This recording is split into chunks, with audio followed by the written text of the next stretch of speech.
Okay, I cannot be more pleased. I honestly, this is just like the best thing that's happened in a long time. A good friend of this channel, BatteryPoweredBricks, thank you very much, sent me a link to his channel where now I've done this before myself, where I've tried to repair my own wires for the RCX and other things, and I've done a moderately fair job. So this is me, and this is the wire I got from sale. It's 24 gauge, but it's red on one side and black on the other side, and it's not as flexible as the original rubberized Lego, but of course the original rubberized Lego completely disintegrates.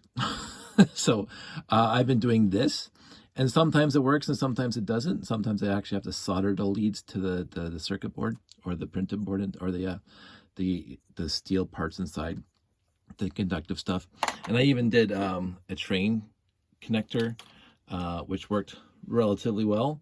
But I do it infrequently because it takes a lot of effort and a lot of time and a lot of mistakes, and you have to twiddle with it and fiddle with it and blah blah blah, and eventually it starts working. So I've done a few over the intervening years to get rid of all my crappy wires.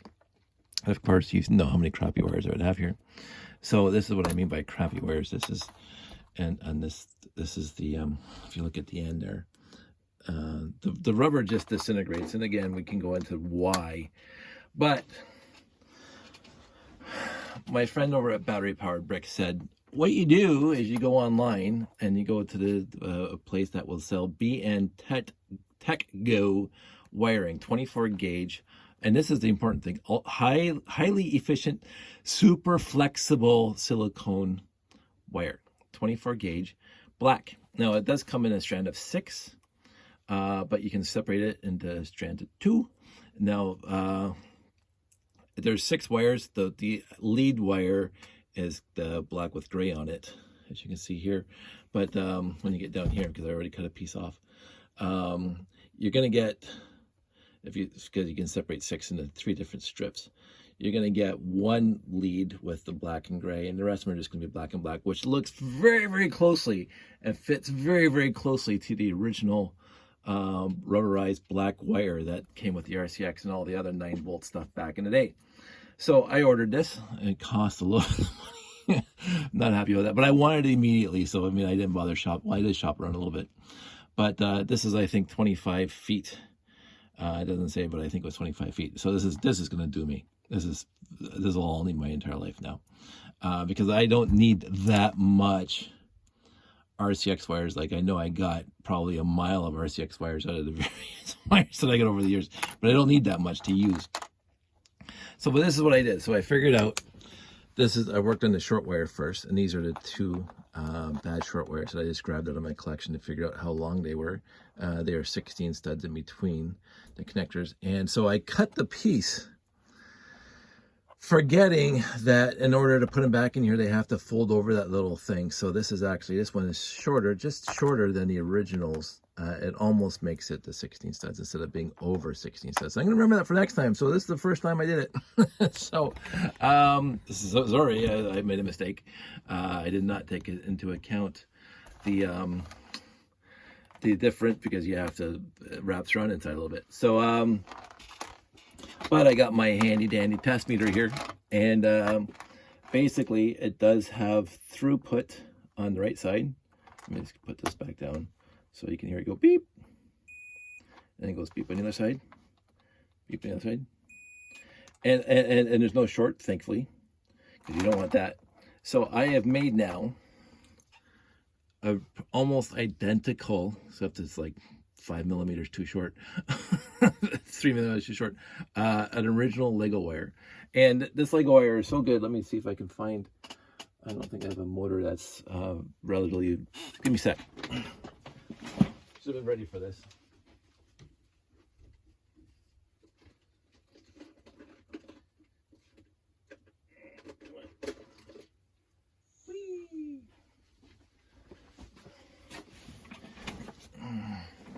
So one electric motor, and it fits exactly like the old one used to. Like seriously, it is so close, and it's ultra flexible.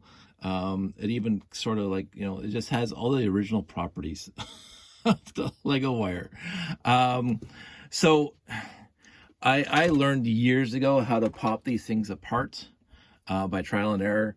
Basically, you get a little screwdriver. I won't do this because it takes a little bit of finagling, but you basically get a little screwdriver and you pop this in here. But on Battery Powered Bricks, he actually has a video that takes you through the entire process. So I don't want to reinvent the wheel. Just go over to his channel and realize that he's doing a far better job than I did. I think I did a video years ago showing how I did it, but with this spool of wire from BN TechGo 24 gauge ultra flexible black wire 6-strand. I'm gonna just be, and I just clicked back on the tops.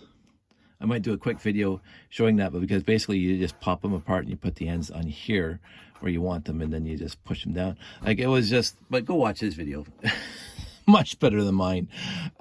So happy right now that this is going to be a lot easier for me now than my old way of doing things, which took a lot of finagling and finessing, and then not ready for prime time. But I mean, as I say, I got them working. This does work as a wire, but it took me 5 times longer at least to get this one done than the one I just made, which I've already lost somewhere on this table. Oh, it's right here. And the new one that I just made looks a lot better than the one I made, especially with the red in it.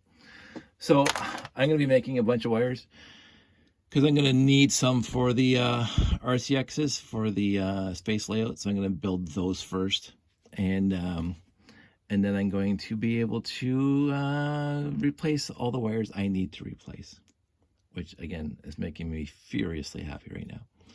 So there you go. That's it. That's all I need to talk about tonight. A very, very quick video, 7 minutes. If I come up with another update, I will absolutely post it here. But in the interim, very, very happy. So you guys all stay safe, take care, and I'll talk to you soon.